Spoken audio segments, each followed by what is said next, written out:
So guys, I want to talk about one of the benefits that we have of doing, see these small bursts of sort of intermittent fasting, these challenges once a month, every 5 days, or this one 2 weeks, whatever.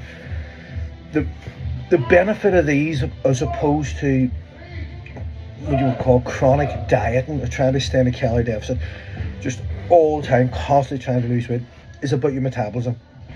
And also why we emphasize the importance of protein.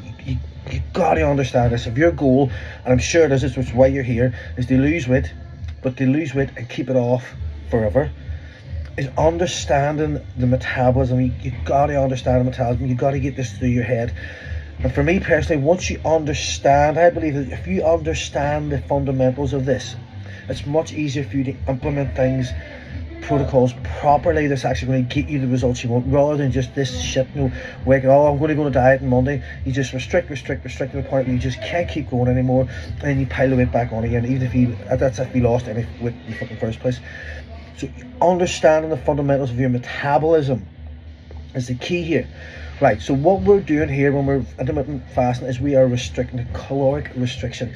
You shouldn't have to count calories. I know some of you still bloody do, because even in 4 hours you're over consuming food. If you're over consuming food in 4 hours, what the fuck are you doing in a full day? Guys, honest to God, there has to be a wee bit of wearing a big boy and big girl pants and going, you know what, I can say no to some things. But anyway, different topic. So it's a caloric restriction. We're trying to draw this into the last 2 days about what energy actually is and how energy works. Right, so what you need to think about is, when we do consume energy, what do we do with that energy? What does the energy do in our body? Well, there's 4 things, right? In nutrition we call this TDEE, your total daily energy expenditure. TDEE, total daily energy expenditure, and that's how much energy you use per day, which is going to determine how many calories you need for maintenance, surplus, or a deficit. Now, these are made up of 4 sort of areas, right? Understanding these areas is very important. So the first energy sort of component we have is your BMI, or your metabolism, right? Your basic metabolic rate, BMR or BMI, whatever way you want to put it. It's your metabolism. So if I just lie in bed, don't move, right, how much energy do I use just to stay alive? Breathing, heart rate, brain function, neurological system, all those things, just a cellular function. How much energy of the food that I eat per day is put towards that. Now, that's about 65% of my energy expenditure today, over a day, is just cellular function. Forget about moving, forget about anything, just lying dead still, not moving, sleeping. How much energy do I use at rest just to stay alive? All right, that is based on how much muscle fiber you've got, how much muscle tissue you've got, because that's the cells that are using the energy. So that's cellular function. Remember, your muscles are an organ, right? Your skin is the largest organ in the body, but your muscles are an organ. They keep you alive, they keep you moving, they help your immune system, they protect your skeletal bones, they get you around the world. So your muscles are what's going to keep that metabolism revved up. Now, there's a misconception that as you age, your metabolism slows down. It actually doesn't. Well, it does, but it doesn't directly. What happens is you lose muscle tissue because of the decline in hormones, for example, testosterone, estrogen, progesterone. Those are what are called sex hormones or anabolic hormones. So they allow your muscles to repair. Whenever those hormones start to decline with menopause, or what men go through as andropause, because men go through a decline in hormones as well, then we lose the ability to repair muscle tissue at the rate we did when we were younger. So we go through a thing called sarcopenia. Sarcopenia is muscle wastage as we age. As we lose that muscle tissue, then the metabolism slows down. So the metabolism doesn't slow down with age. The metabolism slows down because with age we lose muscle tissue. Does that make sense? If you can preserve the muscle tissue as you age, then your metabolism wouldn't slow down. Therefore, it's not with age, it's with muscle. And remember, your muscle and your metabolism take up 65% of your daily calories. That's over half. That's the majority of the calories that you burn today is in your metabolism. Now, the other next one up then is what we call NEAT, non-exercise activity thermogenesis. All right, NEAT, non-exercise activity thermogenesis. Now, what does that mean? It's movement that's not specific exercise. So it's not going out for a walk to do a bit of cardio. It's not going to the gym. It's all the other stuff. See, for example, I'm moving my hands when I'm talking. I walk up and down the stairs. I use my hands to eat. I blink. All those kind of stuff. All those sort of other things that I do. Walking up and down the stairs, playing with the kids, all that kind of stuff. That's not specific exercise. That's neat. That takes up about 20% of your daily activity. That's why we need to stay active. This is why people talk about counting their steps. 15,000 steps per day, because that's your NEAT. It's not going out and exercising. You shouldn't count exercise as part of your daily steps. Your daily steps is supposed to be your NEAT, the non-exercise activity thermogenesis. Then we have the thermogenic effect of food, the next component. That takes up maybe about 10% of your daily energy expenditure. Now we can manipulate that a wee bit, because protein is very hard to digest. That's why it makes you feel full up for longer, which is why we do the protein shake and stuff. So the protein is helping to repair the muscle fiber, right?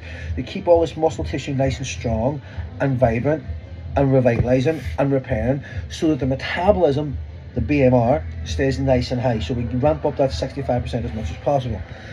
You need moving all the time is burning extra calories, but digesting protein also burns a lot of calories. So protein has got a 30% thermogenic threshold, which means 30% of the calories you eat are gone in digestion. So for example, if I eat 100 calories of protein, it takes about 30 calories to digest that 100 calories. So my net calorie intake is only about 70. So the more protein you eat, you're actually burning more calories in digestion. Carbohydrates and fats don't have the same, maybe about 1 or 2%, not even enough to register. So protein not just keeps the metabolism nice and fast, but also burns lots of calories. You ever have a Sunday dinner or a Christmas dinner and you eat the meat sweats, that's your body trying to digest all that protein, right? You actually ramp up your metabolism through that. So we've got your BMI, your BMR, your basic metabolic rate. We have your NEAT, non-exercise activity thermogenesis, and we have your thermogenic effect of food, all right? Thermogenic effect of food.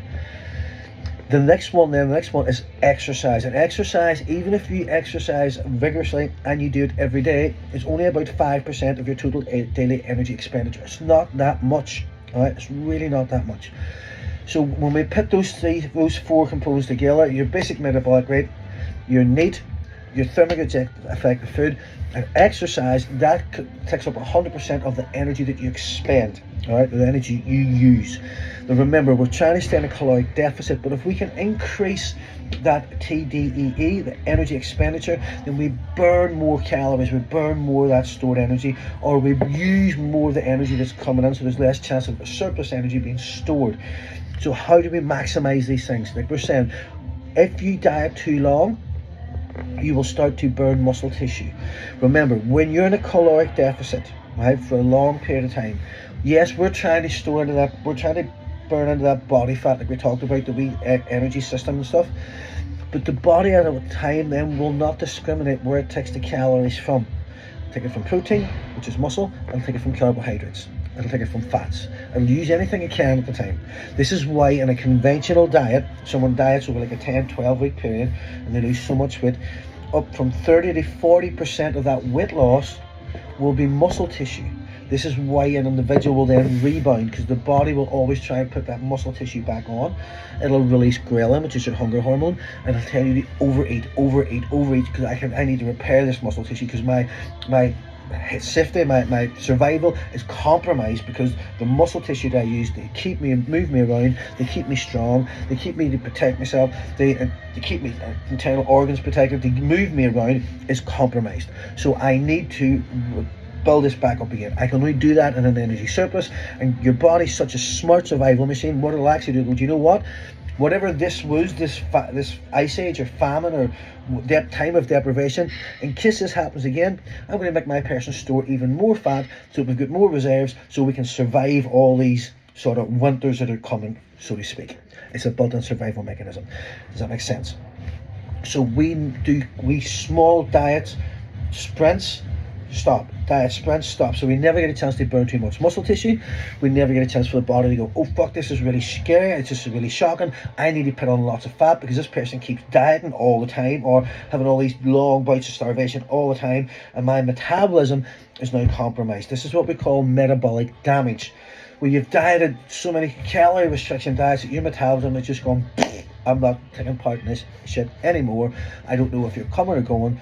So these wee 5-day challenges, or even 2 weeks every now and again, are perfect for keeping the metabolism up, keeping your energy levels up nice and high, and keeping that metabolism functioning really, really well, as well as the other health benefits that we talked about over the last couple of months of intermittent fasting. I hope this makes sense. All right, we have to understand these principles, otherwise you'll never get the results you want.